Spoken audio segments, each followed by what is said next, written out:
Congolais connaissent très peu les pays voisins.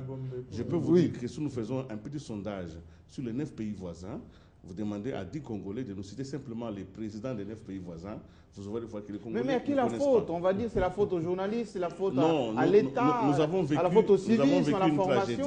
Oui. Nous avons vécu une tragédie qui a fait que la tragédie a tendance à replier les gens sur eux-mêmes. Maintenant que nous sortons du trou et que nous avons une croissance positive et que nous pouvons quand même donner aux autres notre créativité, le Congo a besoin de développer un plan d'ensemble. Il n'est pas interdit au Congo d'avoir un plan qui prenne en compte l'ensemble des 9 pays qui nous entourent.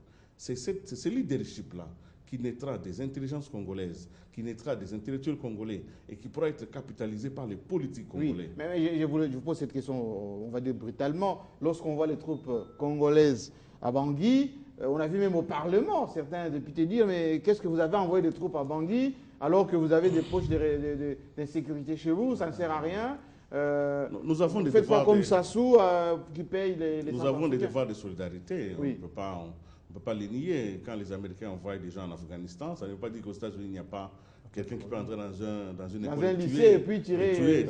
Donc, il y a des devoirs de solidarité. Oui. Mais je pense quand même que il ne faut pas rester sur l'effet symptomatique de certaines opérations. Oui. Mobutu a envoyé des gens au Tchad. Oui. Hein, le problème, ce n'est pas cela. Le problème, c'est que si nous parvenons à mettre en place une économie qui intègre l'ensemble des pays sud-africains de la sous-région, si nous parvenons à réunir les différents corridors. Et Inga peut jouer ce rôle. Inga peut jouer ce rôle, le commissaire est revenu sur la question, la montée des PME, la CEAC est devenue, les SADC, on ne parle que de ça. Le Congo a une solution et cette solution, elle est économique. Économique. Elle est économique. Pas politique. Non, parce que si elle est politique, elle va être l'ensemble des injonctions qui viennent des amis de l'extérieur. Absolument. Alors, bien vu, je vous pose cette question directement parce que, voyez-vous, on dit qu'il y avait l'axe Pretoria-Abuja, enfin, c'est la capitale du Niger, du Nigeria. L'Égypte a perdu le Moyen-Orient, c'est devenu le Maroc maintenant, avec Mohamed VI, il vient de faire la tournée quasiment en Afrique où il a signé des accords partout. Mais en Afrique centrale, c'était la RDC, c'est encore la RDC. Comment le faire? Ludor Balekela, il parle, enfin Ludor, Willy Kalenga, il parle de l'économie, mais on dit que lorsque les politiques jouent un rôle important, l'économie va avec. Jean-Marie, nous sommes naturellement leaders dans la sous-région des Grands Lacs et vous vous rendez compte de toutes les tentatives de trouver d'autres leaders, des leaders mercenaires. Pourquoi ça a échoué? Museveni, Kagame, pourquoi ça a échoué? Des leaders mercenaires. Hein, parce que c'était des leaders mercenaires. Par procuration. Ils ont été désignés pour sous-traiter la question au niveau de la sous-région. Ça n'a pas réussi. Mobutu aussi, il a mis du temps avant d'être défenestré de son leadership. C'est parce que le pays en lui-même lui permettait de se permettre certaines choses. Permettez-moi de parler de la sorte. Oui. Alors, le leadership qu'il faut à la République démocratique du Congo pour s'imposer dans la sous-région, c'est justement le leadership économique. Parce que nous avons beaucoup à proposer à la sous-région, plus que la sous-région n'a à nous proposer. Et vous avez cité bien à propos le cas d'Inga. Imaginez-vous un pays qui offre 100 000 mégawatts à la planète. Ce pays-là, personne ne viendra l'attaquer. Ce pays-là a même une place au Conseil de sécurité comme membre permanent. Oui. Il faut qu'on y travaille. Et pour qu'on puisse piloter des projets de cette envergure, des projets complexes comme celui d'Inga, il faut un leadership fort, un gouvernement à l'interne. Stable, à la manière d'Angola. Oui, qui donne des signaux clairs que ici, quand on dit un travail doit s'exécuter en 10 jours, ben, on l'exécute même à 8 jours. Avec la notion de dossier. Oui. Alors, pour que je finisse, Jean-Marie, ce développement ne peut se diffuser dans la sous-région que si on a réussi à l'interne notre intégration économique, notre développement économique. Ça ne peut se diffuser que si on a un leadership politique fort. Donc pour moi, la construction est simple. On commence par l'économique et on aboutira nécessairement par la politique. Oui, au-delà de ce que Kalinga et bienvenue Mariba Komania ont dit, l'aspect économique est hyper important, mais l'aspect politique est aussi important. Faites-moi de la politique et vous ferez une bonne économie. Vous avez évoqué, ça c'est la phrase de Colbert, vous avez évoqué ici un exemple patent au Panthéon démocratique de ma République. Un député, un élu du peuple qui estime que le fait que la République démocratique du Congo soit aller au secours de la République centrafricaine, c'est impensable. Oui. C'est déjà inutile. Un leader politique qui raisonne dans ce sens-là. Et pourtant, lui-même, avant, pas sa place là. Lui-même, pour aller battre campagne dans son fief électoral, il a eu à le faire grâce à l'intervention de la MONUSCO qui soutenait les FARDC. Oui, il y a des Ghanéens. Grâce à un contingent ghanéen et consorts. Il vient Sénégalais. Ici, il estime que son pays, à lui, ne peut pas soutenir un autre pays. Alors, parce qu'en bon africaniste, nous disons que le feu brûle tout à condition que chacun y apporte un morceau de bois. Nous estimons que la prise de conscience sur le plan politique de chacun d'entre nous est vraiment importante dans la mesure où, sans cette prise de conscience, sans ce leadership individuel qui est la condition sine qua non pour aboutir à un leadership collectif au niveau national avant qu'il ne se transborde au niveau sous-régional. C'est très grave. Sinon, si nous comparons la République démocratique du Congo au Rwanda aujourd'hui, moi je compare Kagame aujourd'hui à un serpent qui au village est en train de traverser. Il a été écrasé par la tête par un camion, mais la queue est en train de bouger.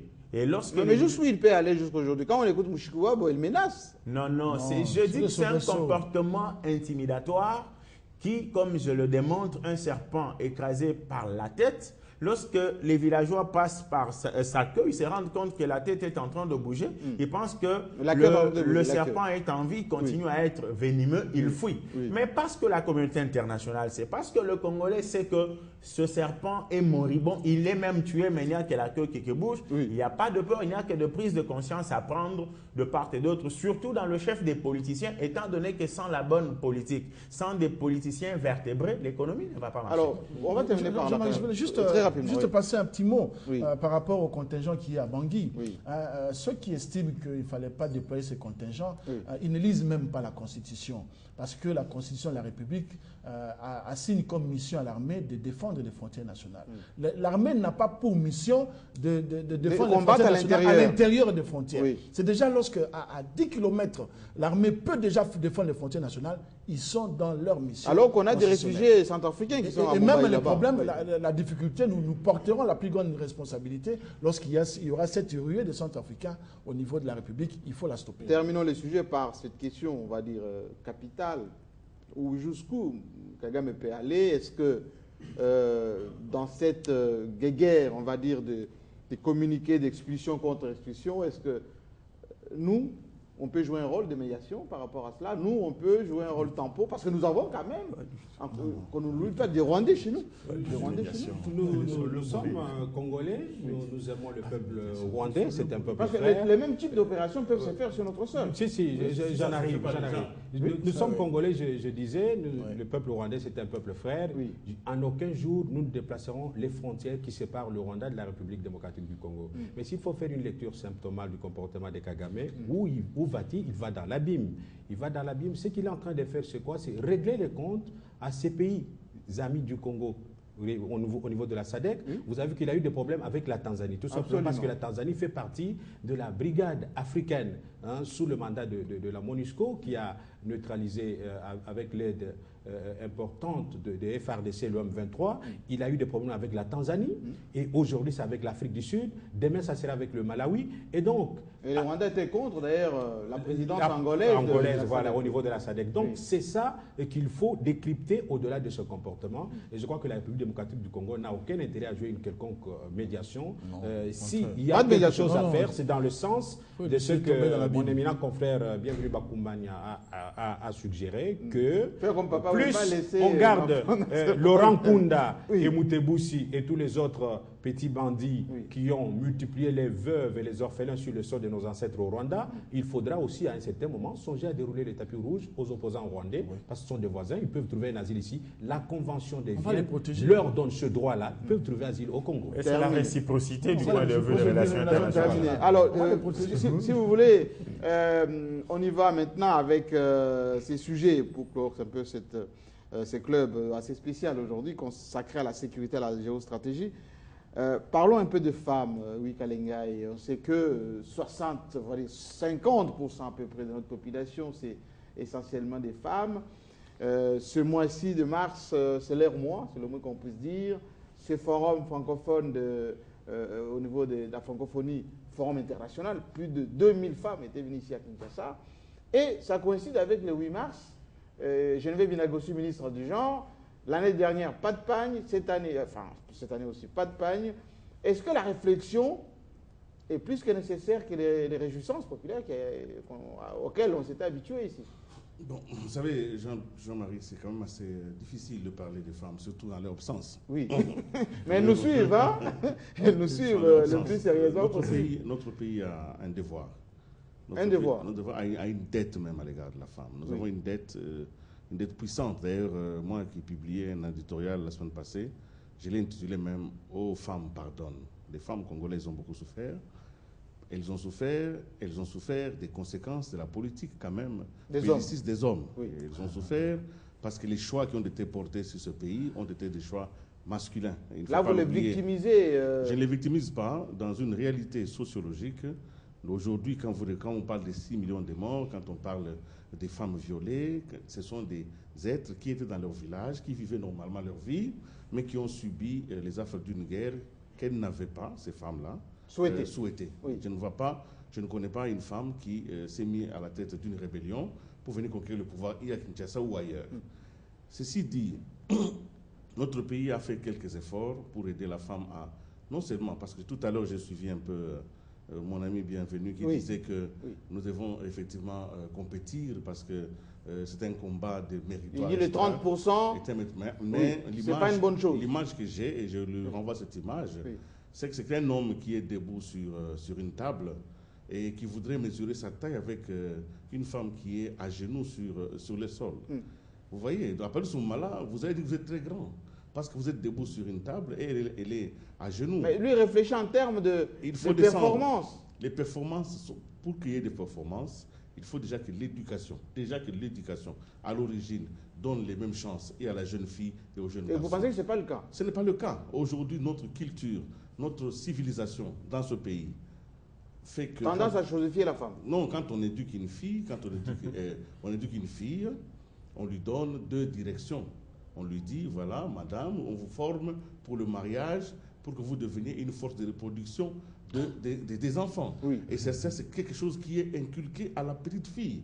Aujourd'hui, quand les parents font des arbitrages, en disant, voilà, toi tu es le garçon, tu vas aller à l'école, toi la fille, pourquoi tu irais à l'école? Parce que tu vas être épousé, tu vas être marié. Et puis c'est parfois un mauvais investissement. Oui, c'est mauvais parce que avec le temps, vous voyez, aujourd'hui nous avons à peu près 60% des taux de déperdition scolaire qui est consacré par les femmes. En majorité féminine. Aujourd'hui, quand vous commencez avec 100 filles à l'école primaire, 5 seulement arrivent à l'université. Tout ça, c'est quoi? Parce que sur le chemin de l'éducation, sur le chemin de l'instruction, la femme est happée par ces 2 pièges qui sont des pièges éducationnels, qui sont, et je termine par là en disant, on leur met ces 2 pièges en disant, si vous n'avez pas un mari, si vous n'avez pas des enfants, vous avez raté votre vie. Nous avons ainsi, malheureusement, poussé nos consoeurs à renoncer à leur intelligence et à travailler pour des choses pour lesquelles l'homme a... On a bien compris, il nous reste 3 minutes. Il faut qu'il réplique parce qu'il a été cité. Et puis on fera le tour. Misogyne un tout petit peu. J'étais stagiaire à l'époque à l'OFIDA et j'ai découvert une dame, Madame Dikou, pardon. Madame Dikou, une dame compétente. Et je suis resté marqué par cette dame-là. Elle n'a pas besoin de quotas pour devenir ADG ou ministre, celle-là. Pas besoin. Elle n'en a pas besoin. Janine Mabunda n'a pas besoin de quotas. Elle n'a pas besoin de quotas. Janine a démontré de quoi elle était capable. Elles sont nombreuses. Et c'est l'image que moi je garde des dames congolaises, des grandes dames compétentes qui peuvent aujourd'hui mériter de la nation. Alors quand on me dit 30% par exemple, parce que Willy estime qu'elles sont à genoux, 30% d'office. Si on prend sur les 30%, ni rien que de bois morts. Alors que nous courons vers l'émergence, vous verrez le poids que la République aura apporté. Donc nous on sera tiré vers le bas. On sera tiré vers le bas et l'émergence, ce serait renvoyé au calendrier grec. Nous avons besoin de femmes compétentes, des femmes qui ont été à l'école. Aujourd'hui, les statistiques demandent le contraire. Les filles sont plus nombreuses à l'école, vont plus nombreuses. Mais la parole tourne. Oui, très rapidement et puis il faut je crois que... Il n'y a pas de bois. Je suis du même avis que Jean-Marie. Bienvenue Bakoumani. Je ne voudrais pas ici dire que nous voudrions renvoyer la femme congolaise dans l'Afrique des villages dont parlait Jean-Marc là, mais je crois que la femme tout comme l'homme, nous avons les mêmes facultés et nous avons les mêmes aptitudes pour mener le combat et arriver là où nous voulons être. Vous êtes pour la compétence que pour le quota? Je voudrais, oui, qu'on mette l'accent sur la compétence